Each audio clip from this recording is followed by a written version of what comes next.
cerita yang punya logika. Bagi yang tidak punya logika, skip aja. Wahai pendukung Rizik dan 212, sudahlah. Kami tentu hormati hak kalian untuk melanjutkan perjuangan kalian menjadikan Indonesia negara terbelakang. Kami menjadi saksi, kalian sudah bekerja mati-matian. Tapi sebagai Muslim kita harus percaya bahwa Allah akan melindungi dan membuka kemudahan bagi mereka yang berada di jalan yang benar. Kalian tidak berada di jalan yang benar. Karena itu Allah tidak akan meridhoi apa yang kalian lakukan. Kami iba kalau kalian masih terus berusaha memperjuangkan reuni 212. Kalian sudah melakukan segala hal, tapi tidak juga bisa terwujud. Kalian semula dengan gagah menyatakan akan ada reuni akbar 212 di Monas. Bahkan beredar seruan Rizik Syihab agar umat membanjiri acara reuni alumni 212. Dalam seruan yang beredar luas itu, terpampang foto Rizik dan momen reuni akbar di kawasan Monas. Kalian menyerukan agar umat Islam membuat baliho, spanduk, pamflet, meme, hingga stiker undangan reuni alumni 212. Sebanyak-banyaknya untuk dipasang dan disebarluaskan atas nama masjid, madrasah, pesantren, majelis, lembaga, perusahaan, komunitas dengan lambang dan logo masing-masing. Tulis kalian dalam seruan itu. Kemudian kalian mengabarkan Rizik akan memberi tausiah di acara itu melalui video conference. Ternyata rencana kalian bubar gara-gara ditolak polisi. Kemudian kalian pindah ke Masjid Az-Zikra di Bogor. Kalian katakan acara akan diadakan dengan menerapkan protokol kesehatan sekaligus doa bersama untuk almarhum Amir Az-Zikra, putra Kiai Haji Arifin Ilham yang akan disiarkan secara virtual dan live streaming. Ternyata juga ditolak. Sekarang kalian balik ke Jakarta dengan nama Aksi Super Damai, malah dicuekin.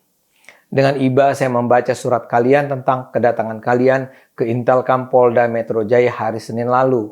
Kalian datang untuk menyampaikan pemberitahuan bahwa kalian akan melakukan aksi super damai di Bundaran Patung Kuda pada 2 Desember.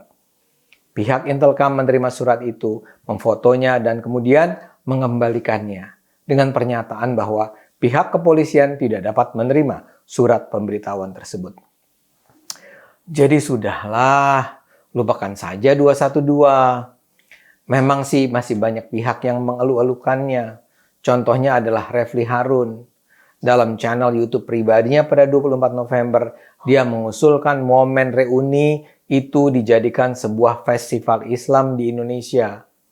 Menurutnya, dengan massa yang sangat banyak, maka bukan tidak mungkin acara seperti reuni PA 212 menjadi festival Islam terbesar di dunia. Refly bermimpi, festival Islam ini berpotensi bagi dunia pariwisata dengan mendatangkan banyak turis dari berbagai belahan dunia. Jangan-jangan kegiatan ini justru nanti bisa jadi wadah bagi turisme.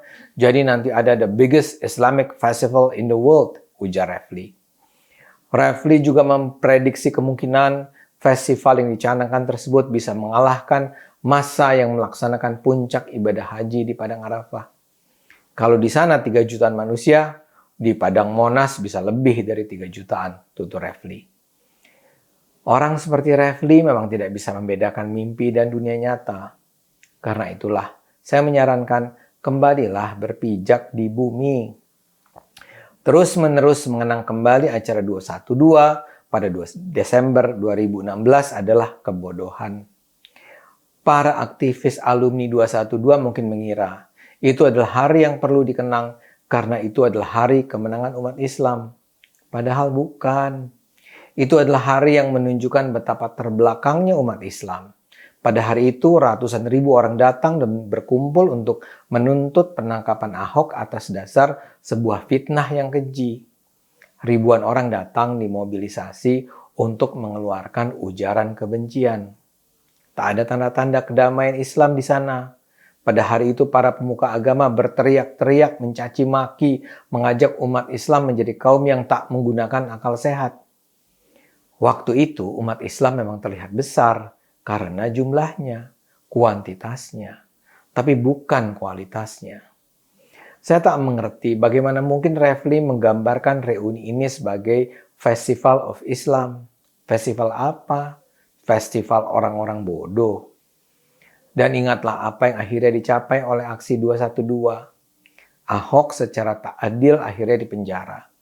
Jakarta kemudian memiliki seorang pemimpin muslim yang dalam sejarah terbukti gagal total menjalankan amanah dan kewajibannya.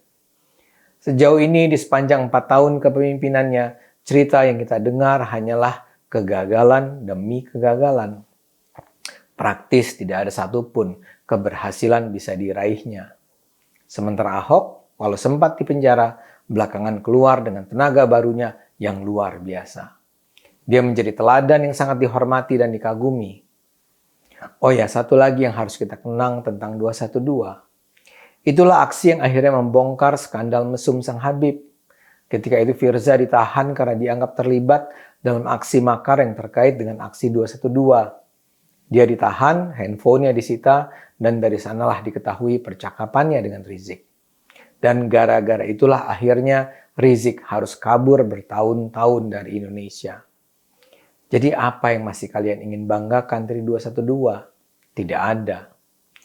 Aksi 212 adalah aksi yang seharusnya membuka mata kalian untuk meninggalkan cita-cita terbelakang kalian untuk memperjuangkan sebuah negara Islam.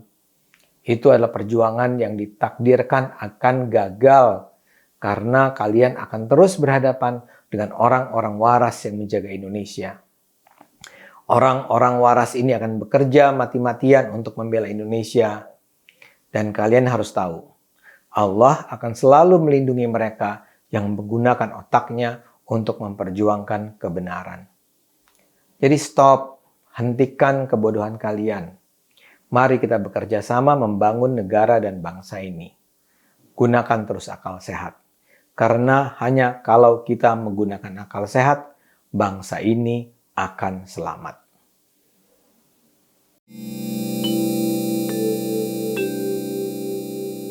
Video ini hanya untuk mereka yang punya logika. Bagi yang tidak punya logika, skip aja.